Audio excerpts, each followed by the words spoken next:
Merci, Président Georges Gilbert. Bon, la passion parfaite. Donc, pour en revenir toujours au Tchad, c'est vrai que, Président, bon, là, a fait un lien avec le port autonome, un port dont l'économie tchadienne dépend aussi fortement.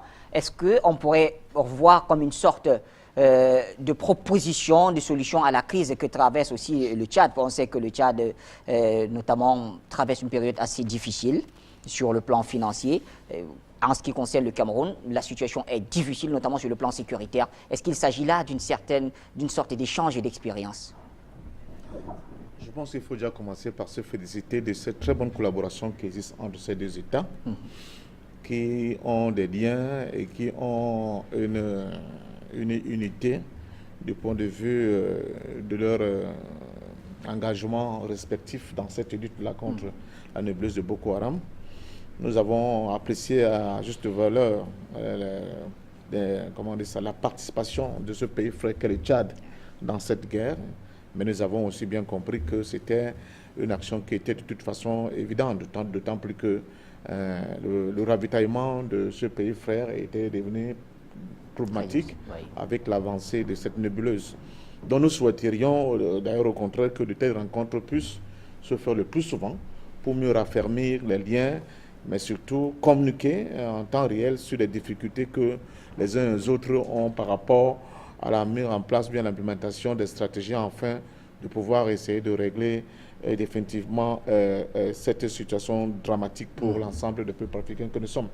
Il est fort évident que Boko Haram est défait, presque défait militairement, mais il faut aussi avouer que pour résoudre en profondeur la question qu'a posée l'intrusion, mais surtout l'espace, c'est-à-dire le poids que Boko Haram a pris dans cette région, ce n'est pas par les armes qu'on va résoudre ce problème.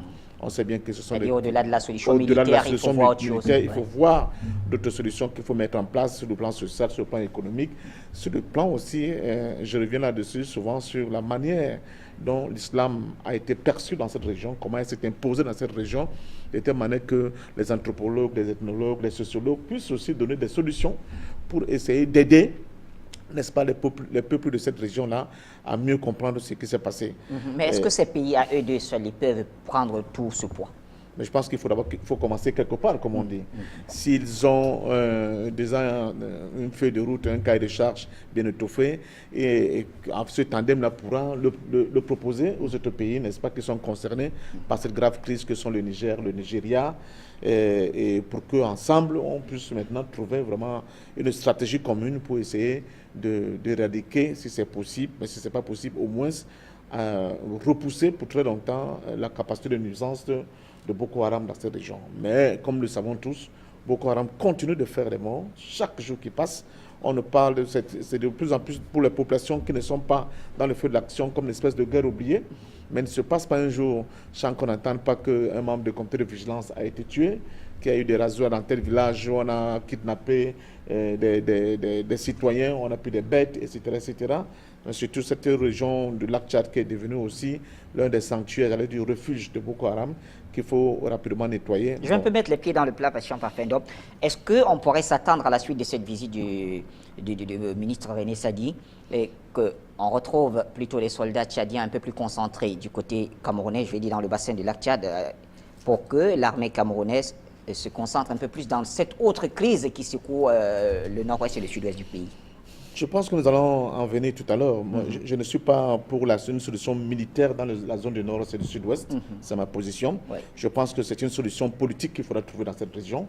Et renforcer la présence militaire dans cette région, à mon sens, ne peut être que contre-productif, d'autant plus que au-delà heureusement que maintenant c'est devenu une évidence, tout le monde comprend bien que le groupe sécessionniste n'est pas du tout majoritaire, c'est une minorité.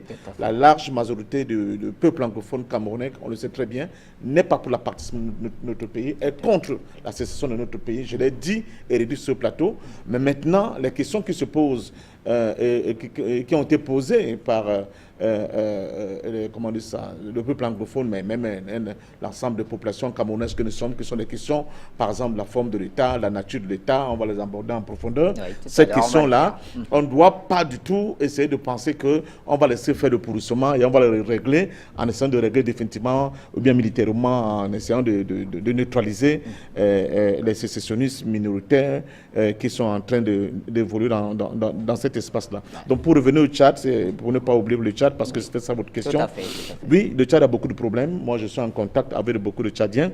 Il y a des grèves à ne plus en finir dans cette région-là. Et je pense que au-delà des propositions qu'on doit faire dans la lutte contre Boko Haram, il faut aussi que la sous-région Afrique centrale puisse se réunir pour donner vraiment un coup de main sérieux au Tchad, mais surtout aider aussi à la mise en place d'un dialogue républicain entre l'État tchadien et la société civile et l'opposition tchadienne. Il y a un début de solution a été fait, il y a des dialogues qui ont été entamés et n'ont pas elles n'ont pas atteint les objectifs escomptés. Il faut repartir à la tâche, il faut retendre la main, il faut redialoguer.